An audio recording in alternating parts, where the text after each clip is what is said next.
Hey everyone, welcome to Movie Marathons HQ, where we do movie marathons connected to new releases and where we enjoy and review some of our favorite movies. This video is part of our Avengers Doomsday movie marathon, where we watch one movie every week as we prepare for the release of Avengers Doomsday in December 2026. Today we are discussing Blade 2. Directed by Guillermo del Toro and released in 2002, this is the sequel to 1998's Blade.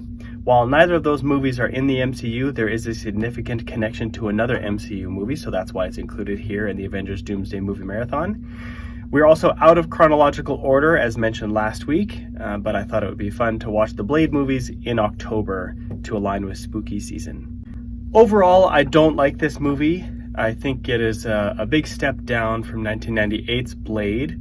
The story is different in this one, and they kind of introduce something new. A lot of it just feels like a repeat of the first Blade, and there are some visuals that are really distracting that I'll get into later. Also, spoilers ahead, as some of the positives and negatives are going to get into spoilers. So this movie's not as good. I had seen it once before, so this was a rewatch, and I just didn't find it very enjoyable.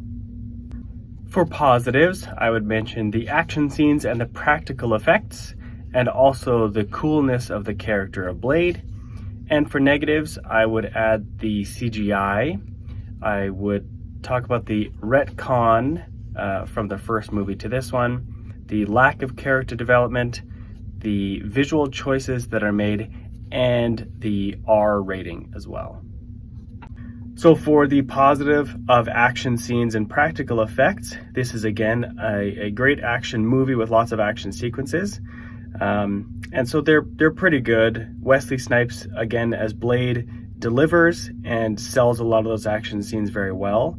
There's also a really great section with some practical effects. So one of the Reaper's bodies is discovered, and so there's some scientists who want to dissect it, and you can tell that they're standing in front of a practical body where the mandible opens up and the mouth looks really gross and alien and monstery and scary. And it's a really great practical effect. There's also some other scenes where you can tell there's some practical effects and practical stunt work that looks really good. So that's certainly a positive. Another positive to mention is the character of Blade is still super cool. He's still very interesting. They don't do any character development really at all, which I'll get into later. But when we do see Blade, he's still so cool, still aura farming, you'd be happy to see. So the character is still really a lot of fun to follow here in this second movie. Now for negatives, I would mention the CGI this time. I've mentioned before that to me, CGI is a tool in the storyteller's toolbox that if I don't notice it as the viewer, good. It should just enhance the story and be there as window dressing to help tell the story. But when the CGI becomes noticeable and distracting, there I don't think it's serving the purpose of the story. There's lots of CGI in this movie that looks like a weird video game. There's some jumps and some physics-defying stuff that did work in the first movie for me that does not work here in this second movie. So a lot of the CGI is a big distraction.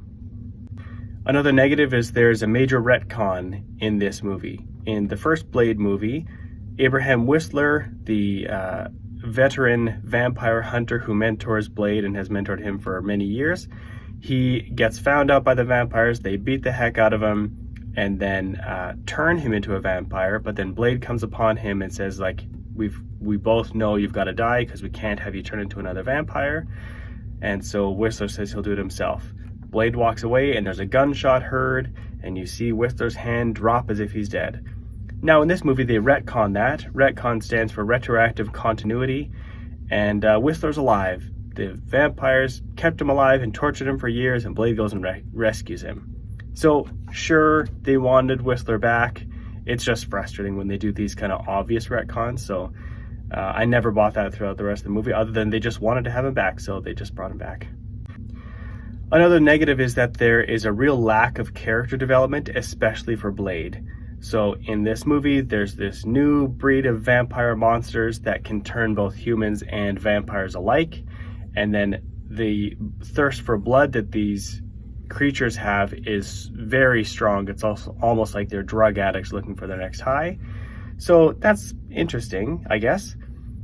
Blade decides to team up with some vampires to learn more about the vampires' ways, even though, of course, they're his enemies, but it's sort of the enemy of my enemy is my friend type of scenario.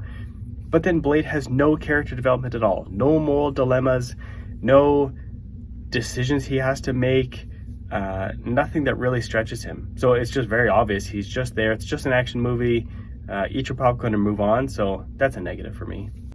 There's also a visual choice in this movie that is super distracting. The whole movie is very blue.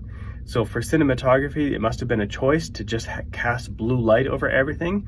But there's some scenes that are so dark and so blue. There's a scene in a sewer where there's some kind of cool action that's going on, and I get it. They're in a sewer, there wouldn't be natural sunlight and stuff, but it's super blue. But then there's also a scene above ground in Blade's lair, and it's also super blue. So just throughout the movie, there's a visual choice that I didn't like, and it just pulled me out of the movie every time it was so blue in there. Now, how might Blade 2 connect to Avengers Doomsday? I don't think it will. For the longest time, these three Blade movies were standalones with no connections to anything.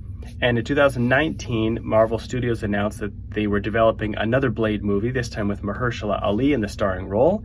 But it's been 6 years and that movie hasn't happened. It's gone through multiple directors, multiple writers, and still has not seen the light of day. In 2024, we did see Deadpool and Wolverine, which featured Wesley Snipes back again for a cameo as Blade. It's a lot of fun in that movie to have Blade there. It's unclear whether that Blade in that movie is the exact same Blade as the one in Blade 2, but I think it is the same Blade, but I just don't think it'll connect to Avengers Doomsday.